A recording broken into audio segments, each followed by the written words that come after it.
I'm delighted to say she now joins me. Well, welcome. I mean, that's quite an intro when you read it all out, isn't it? Yeah. And you've been at the centre of this storm. And can I start by apologising for the tweet which you liked, which entered you into this bear pit of mayhem? Let's go back to that, because I read this tweet from CNN in which they seem to be going out of their way to cover a story about a cervical cancer screening report in which they were trying not to use the word woman, an individual with a cervix. And I thought, this is preposterous. Yeah. You're talking about women, aren't you? Yeah. You liked it, and then you followed up and said, actually, I just think women have cervixes. Yeah, absolutely. And then what happened? And then I got all kinds of, like you said, all hell broke loose. I mean, I thought it was a good way, a sort of safe way to kind of put my opinions out there and the opinions of all of the women that I spoke to all of the time who were asking someone to say something about this. You did a tweet and I thought, OK, I'll like that. It's just a tentative kind of toe in the water. And it was kind of amusing what you were saying. And, you know, it was a stupid issue. It was funny. It was so ridiculous, like you said. And then the people that started sort of calling for my beheading, you know, metaphorically. And but they were. You were getting explicit deference. Yeah, there is that as well. But, you know, people calling for me to lose the whip in the party are all the sort of people that were running or leading Labour societies. And that's where we've got the problem in the party, I think. So you get all this abuse, so bad you end up temporarily coming off Twitter because it was so vile. But what is even more shocking to me is that your own Labour Party colleagues, from the top down, basically threw you to the wolves. Yeah. They didn't want to go there. This is too toxic. Yeah. They couldn't even say what a woman is. In fact, Sir Keir Starmer, your boss at the Labour Party, he was asked directly whether a woman had a penis by Nick Ferrari. Listen to this. A woman can have a penis. Nick, I'm not. I don't think we can conduct this debate with, you know. Sorry, have I offended you in some way? No. It's just. No. I just. Is it transphobic to say only women have a cervix? Well, it is something that shouldn't be said. It is not right. But, Andrew, I don't think that... So Rosie Duffield should not have said that. Can you explain to people watching why she should not have said that? Well, Andrew, I don't think that we can just go through various things that people said. I found it extraordinary. I mean, I like Keir Starmer. I get on very well with him. We're fellow Arsenal fans. It's a good time to be an Arsenal fan. I got to say, on this, he's really let himself and the party down, because you've got to be able to say what a woman is if you want to lead a political party. Absolutely. It's not difficult. It's an adult female. But more people in this country are women, and women will knock on doors, campaign, donate to parties and vote. And if women don't feel that we're represented, that's a serious state of affairs politically. And I had met with Keir. I think the aide who talked about me said that I was always in and out of his office. I met with him once. Well, Matthew Doyle, one of your senior aides, said that you were in and out all the time. Yeah, I met him once. And that let's actually play the clip. This was Okay. leaked by Guido Fawkes, the media website. Let's listen to what he actually said, Matthew Doyle. Fundamentally, so therefore it would just be Rosie's sort of thing. Yeah, I mean, she's been able to see Keir a number of times, but she also then just does some incredibly false things. There are people in Canterbury who say, you know, nice things. I mean, we put the words up so because obviously it was quite faint what he was saying. We managed to put the words up there so you could see it. It's really quite extraordinary. This guy's the head of Labour communications. Yeah. He's the voice of the party on behalf of Keir Starmer, and there he is actively briefing against you. As it turns out, lying about the number of times you've seen Keir Starmer. He said you're in and out all the time, and mocking you for not spending enough time in your Canterbury constituency, saying you're spending too much time with JK Rowling. Yeah, I mean, I've never met this man. I have no idea how he thinks he knows those things. How many times have you been in Keir Starmer's office since all this started? I was there the week before he gave that interview to Andrew Marr, and I was trying to explain my point of view. I was trying to explain that lots of women's groups were in touch with me, that I had had nearly 400 bunches of flowers and cards and emails, and they never stopped. They haven't stopped. I've not met a woman who would disagree with you. I've not met one. I don't know where they exist, these people. Yeah. But I have not met a woman, and I've travelled far and wide in the last 2 years. I've not met a single woman who looks me in the eye privately and says, well, it's all ridiculous. Of course we know what a woman There are a is. few Labour MPs. There are a few Right, of the I know they exist 2019. because I see the hell that you have to go Yeah. through. But But just to be clear, on Keir Starmer, how many times have you been in his office since then? Not once. Not once. No. So this is complete nonsense being Yeah. spewed to... I mean, but this guy doesn't know me, doesn't know anything about me. But it's a very clever line, isn't it? I'd heard that they've been briefing about me before this, but of course I had no proof. It was just this kind of feeling that, you know, I knew that they weren't pleased with my stance on things. But to hear him, I mean, that's so clever, to start sowing the seeds of doubt. Oh, maybe she's not in her constituency. And then it gets through to my And what's the CLP. truth about that? Of course, I'm there every single week, like every other MP. You know, I've lived there since 1998. How many times have you seen JK Rowling personally in the last 2 years? I saw her at Christmas. So The famous lunch But I at didn't. the Yeah, that River was, Cafe, that was but that's another it. one. That was another. That was. Okay. We had our So you've seen her a famous couple of lunch was times? Easter, yeah, and we talk most days actually. So you're not spending most weekends up in Scotland plotting... That would be lovely, but no, I'm at home in Canterbury. I mean, we're going to come to her in a moment. On Keir Starmer, though, when you saw him, what did you say to him?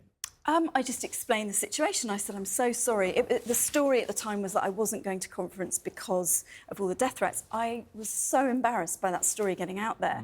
I hadn't announced I wasn't going to. I told a couple of friends that I thought it was a good idea not to go. It was his first big speech. I didn't want to be the headline. Ironically, I was the headline for about 3 weeks about that. And so I said to him, you know, we've got into this situation. Will you meet with these groups? Will you hear what I've got to say? And he was really sympathetic. He said, oh, I haven't heard of this group, Labour Women's Declaration.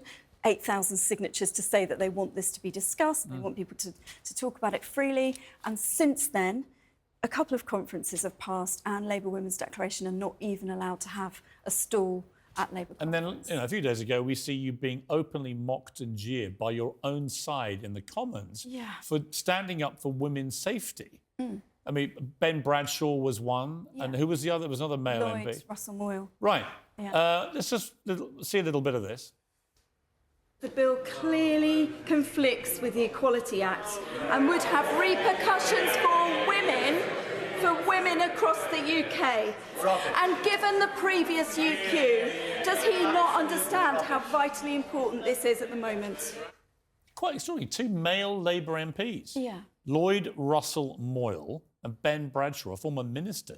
He was heard shouting absolute rubbish as you defended the need for spaces segregated by sex. Yeah. How have we got to this place, Rosie, where what seems to me to be just the obvious common sense thing to do is being eradicated at the altar of political correctness? I think it's activists. I think it's the kind of people, if you are based in London and you're leading a party where, you know, your staff and all your associations and labour societies are the same kind of people. We're a very nepotistic party, I'm finding out. I guess the others are as well. I can't speak on that. But you're surrounded by the same people, the same activists, the same people who are on the NEC or the boards of this, that and the other. You're just hearing the same voices. When you And I see the imagine leader they of the think party, that's- Sir Keir Starmer, unable to say whether people with penises are women, what was your reaction?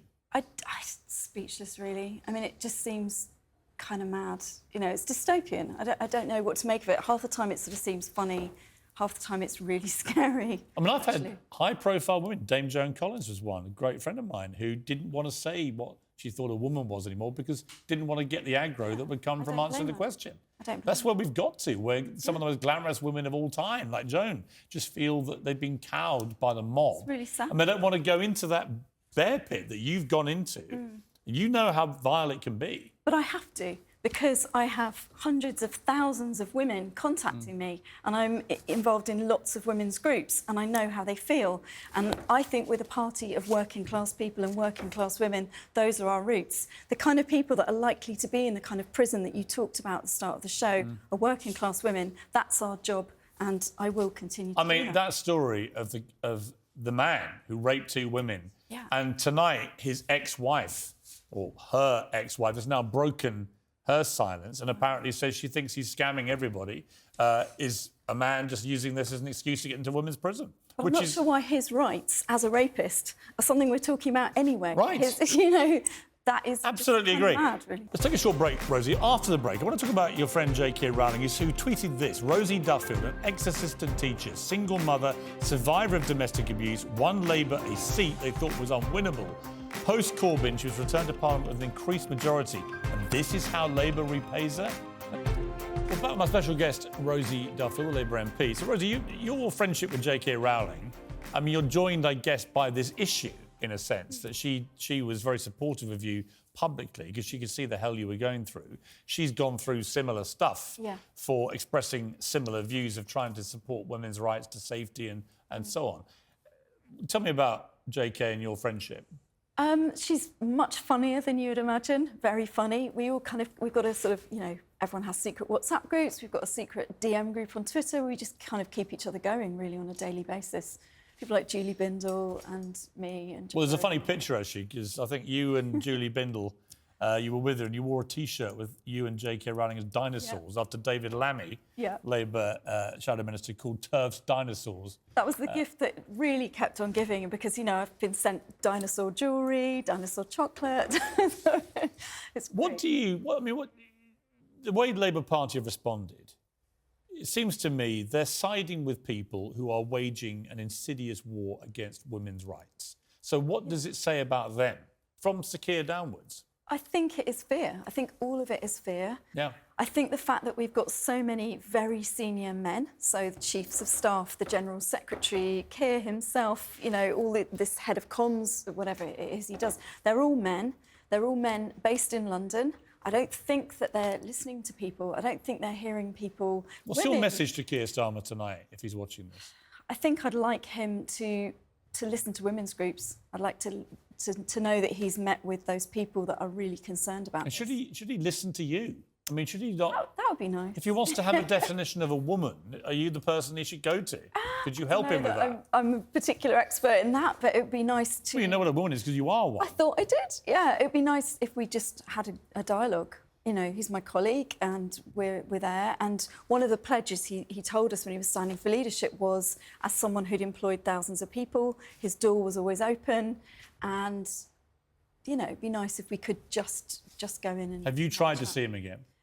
I've messaged him a few times, and when I've had particularly terrible abuse, it got really, really bad about a year or so ago, and he did phone me and say he was sorry, but I think he feels very limited as to what he can do. He won't, for example, show public support. Why? I guess all of the pressure from all of the Labour student groups and the Labour activists, and most of them are... But do you think he believes it himself? I've got no idea. He's never given you any indication? No, I don't know. I don't know what he thinks, really. You're in a place where the Labour Party, should be roaring to a pretty comfortable victory in the next election. Yeah. But this women's issue isn't going away. No. It's kind of ripping large parts of the party apart in many ways. Yeah, and I don't want that. Of course I don't want that. But in 2019, I remember telling a few people, possibly Keir, I don't know, but in 2019 there were two things on the doorstep for me in Canterbury: Brexit, Jeremy Corbyn, and anti-Semitism in the same sentence. And it was very hard to win as an MP in 2019, as a Labour MP, as you know. The third thing that came up was women taking me aside and asking to tell me about their experiences. One was a social worker, one was a teacher, one was just a mum. And it was way before your tweet, before I said anything in public. And I took them aside and I listened to them. So I knew this is not going away. But when I tried to mention it, I was told, to colleagues even, I was told it was a niche issue, shouldn't be talking about it, we should be talking about important things and big issues. When you saw, it seems to me there's a lot of fronts the attack is coming from at the moment. Yeah. The Brit Awards with the gender neutrality issue, which many people like me warned at the time would almost certainly lead to the awards actually being skewed more to the men. It would have the opposite effect to what people thought it would have. When you saw all the male artist nominees were men this year, what did you think? It's pretty depressing, isn't it? I mean, lots of us were talking... The women who haven't talked about the gender-critical side of things and the trans side of things are all really angry about that. But, that's the face of all of this. If we change our language, if we don't get to protect our spaces, this is kind of where we're going. Well, if we don't protect the word woman, and we don't celebrate womanhood, and we don't celebrate femininity and being female...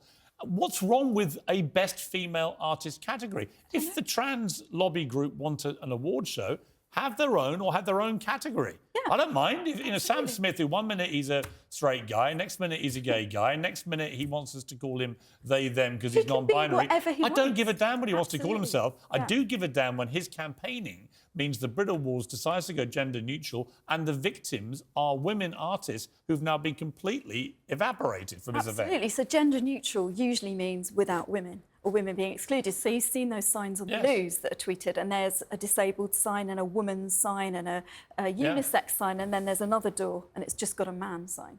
You think, hang on a sec. And then you get to sport, which is even more depressing because everybody knows how ridiculously unfair this is. Absolutely. Everybody knows that just reducing testosterone doesn't make any difference post-puberty to a man's body mass, his muscle, his strength, his lung capacity. I interviewed one of the British champion shot putter last night, Amelia Strickler, and she was really good, actually. We've got a little clip, I think, of it from the interview last night.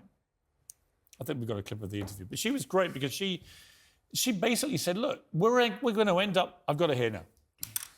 They'll never have periods.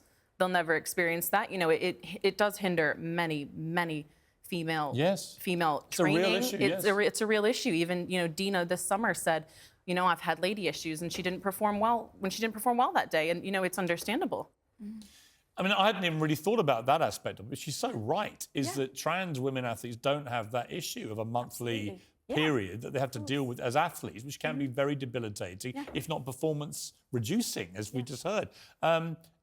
Again, no thought given to this other than we're going to get our way, and we don't care about women's rights here or fairness and equality.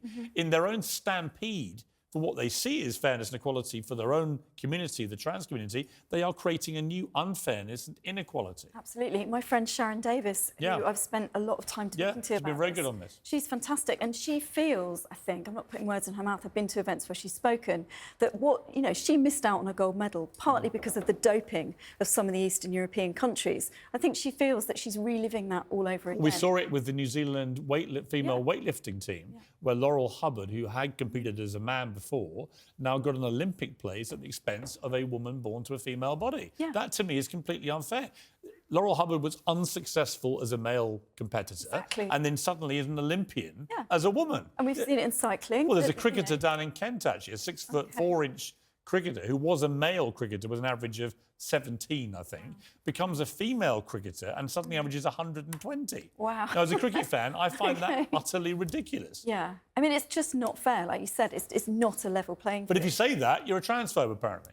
No, I mean, we've talked in sport circles, I know some sports psychologists who are really talking about this issue. And what about different categories? Because this argument is in its infancy, we haven't got there yet. We haven't found solutions. But the solution isn't pushing women aside. It can't be. Or abusing women or threatening women. I mean, these scenes we saw at the protest about the Scottish Gender Recognition Bill, which to me is a ridiculous bill, which allows 16-year-olds who are not allowed to buy a drink legally, now determine their lifetime gender without any need for any medical diagnosis, I think is crazy. But people were protesting about the UK government, protesting rightly about what's going on up there, and they were actually having signs saying, decapitate TERFs. You've been named sort of chief TERF, along with JK Rowling. These people wanted, and they're trans activists, wanted you and JK Rowling and people like you to be decapitated. Yeah. What do you feel about that? It sounds weird, but I'm sort of used to it. I mean, all women MPs get death You shouldn't be used to it. No, it's disgusting. I shouldn't really, but it's really disgusting. Become kind of normal, actually. Yeah. Look, I know it's been horrific for you. I can only apologise again for starting all this, because without my tweet, which you liked, you might have been blissfully carrying on as a below-the-radar MP. Although I suspect you would have spoken out at some stage. But I think you're very gutsy for what you do. Thank you. I think you should keep going. Don't bow to the mob. We need more people like you and JK Rowling and Amelia Strickler and people like this to speak out on behalf of women. Women need to speak out to save women's rights, and men need to do the same. Yeah, thank you. Good to see you. You too. Keep fighting. Thank you. And if Sir Keir Starmer's watching, my invitation for you to come on the programme remains. Maybe tomorrow, Sir Keir. Come and answer this charge. I'll tell you what a woman is, and a woman doesn't have a penis. It's really not that hard, Sir Keir. If you want to run the country, you better get with the programme. And it's a programme that's been around thousands of years.